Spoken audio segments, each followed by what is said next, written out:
ಸ್ನೇಹಿತರೆ ನಮಸ್ಕಾರ. ಬಹುತೇಕ ನನ್ನ ಮಾತು ಹಳ್ಳಿ ಜೀವನ ಕಂಡಿರೋರಿಗೆ ಅರ್ಥ ಆಗುತ್ತೆ. ಯಾಕಂದರೆ ಹಳ್ಳಿಯಲ್ಲಿ ಪ್ರತಿಯೊಬ್ಬರ ಮನೆಯಲ್ಲಿ ಹಿತ್ತಲ ಜಾಗ ಅಂತ ಒಂದಷ್ಟು ಇರ್ತಿತ್ತು. ಯಾಕೆಂದರೆ ಸೌದೆ ಒಲೆ ಬಳಸಿದಾಗ ಅದ್ರ ಬೂದಿನ ಮನೆ ಕಸನ ಹಾಕ್ಕೊಳ್ಳೋಕ್ಕೆ.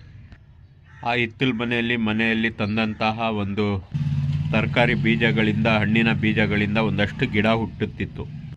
ಪಪಾಯ, ಕುಂಬಳಕಾಯಿ ಈ ಥರ ಒಂದು ಹಣ್ಣಿನ ಗಿಡಗಳು ಇರ್ತಿತ್ತು, ತರಕಾರಿ ಗಿಡಗಳು ಇರ್ತಿತ್ತು, ಬಳ್ಳಿಗಳು ಕೂಡ ಇರ್ತಿತ್ತು.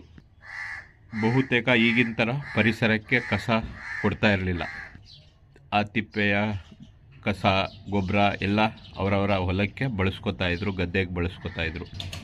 ಈಗ ಎಷ್ಟೋ ಹಳ್ಳಿಗಳಲ್ಲಿ ದನ ಕರುಗಳನ್ನೇ ಸಾಕೋಲ್ಲ. ಆಧುನಿಕ ಜೀವನದಲ್ಲಿ ಅನುಕೂಲಗಳು ಹೆಚ್ಚಾದಂತೆ ಒಂದಿಷ್ಟು ಬದಲಾವಣೆಗಳು ಕೂಡ ಆಗಿದ್ದಾವೆ.